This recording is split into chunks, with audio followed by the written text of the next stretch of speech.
안녕하세요. 영리의 자유여정의 영리입니다. 오늘은 무인 카페를 오픈할 때 가장 중요한 3가지를 말씀드려보려고 합니다. 첫 번째는 바로 입지입니다. 사실 무인 매장은 유인 매장에 비해 매출을 올리는데 어느 정도 한계가 존재합니다. 그 말을 반대로 해석하자면 입지가 좋다면 어느 정도 매출은 보장이 된다는 말입니다. 무인 카페의 경우에도 입지가 가장 중요합니다. 그런데 좋은 입지를 보는 기준이 일반적인 유인 매장을 고를 때와는 조금 다릅니다.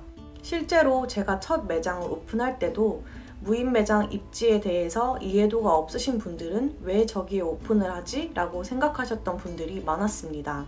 컴포즈 커피, 메가커피 등 저가형 커피 프랜차이즈들이 요즘은 1500세대, 2000세대에는 꼭 들어가는 것 같습니다. 컴포즈 커피, 메가커피랑 무인 카페가 경쟁을 하면 당연히 무인 카페는 망합니다. 그렇다면 1500세대, 2000세대 물론 좋지만 유인 카페가 없을 수가 없는 세대수이기 때문에 그것보다 작은 세대수더라도 딱 저 세대만 보고 매출을 올리겠다는 생각으로 들어가는 것이 매출을 올릴 수 있는 방법입니다. 물론 1500세대에 독점을 할 수 있는 입지가 있다면 가장 좋겠지만 그렇게 독점할 수 있는 입지 찾기가 쉽지 않을 것입니다. 두 번째, 맛입니다.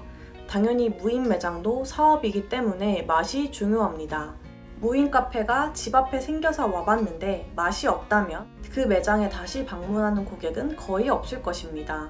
그래서 저도 여러 무인 카페 프랜차이즈를 둘러보면서 가장 맛이 좋고 맛에 자부심이 있는 곳으로 선택을 하였습니다. 실제로 요즘은 고객의 입맛 수준이 굉장히 올라갔기 때문에 무인 카페여도 맛이 있어야만 재방문이 가능합니다. 커피 맛을 좌우하는 부분에 신경을 쓰는지와 신메뉴 개발을 하는지 등 맛에 대한 연구가 지속되는 곳을 선택하는 것을 권장드립니다. 만약 본인이 직접 좋은 원두와 신메뉴 개발도 가능하다고 한다면 꼭 프랜차이즈를 선택하지 않으셔도 되겠죠? 세 번째, 청결입니다. 무인 매장이라고 해서 더럽게 관리가 되는 모습이 지속적으로 보인다면 고객들의 발길은 점점 떨어질 것입니다. 저는 성수기 때는 하루에 2-3번, 비수기에는 1-2번 정도 매장을 방문하면서 관리를 했습니다. 물론 지금은 알바를 해주시는 여사님이 계셔서 항상 매장을 청결하게 관리하려고 애쓰고 있습니다. 제가 매장을 좀 자주 방문하는 편이기는 한데 자주 방문해서 고객들에게 매장을 관리하는 모습도 보여주어야만 매장을 신경 쓰고 있다고 고객들도 느끼고 더럽게 사용하지 않습니다. 실제로 제 매장은 크게 더럽게 사용하시는 분들이 안 계셔서 청소하는데 정말 수월한 편입니다. 사람들의 심리가 참 신기한 게 깨끗한 곳을 더욱 깨끗하게 사용하고 더러운 곳을 더럽게 사용하는 경향이 있습니다. 더욱이나 카페이기 때문에 당연히 깨끗해야 한다고 생각하고 청결은 정말 중요한 부분입니다. 무인 카페 창업 자체는 쉽게 할 수 있지만 처음에 입지를 찾는 노력이 거의 70%이고 30% 정도가 이후의 운영인 것 같습니다.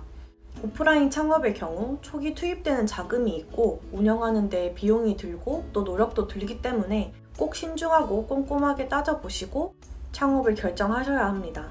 열심히 노력해서 오픈한 매장이 매출이 잘 안 나오면 안 되니까요. 그럼 저는 또 유용한 영상으로 찾아오겠습니다.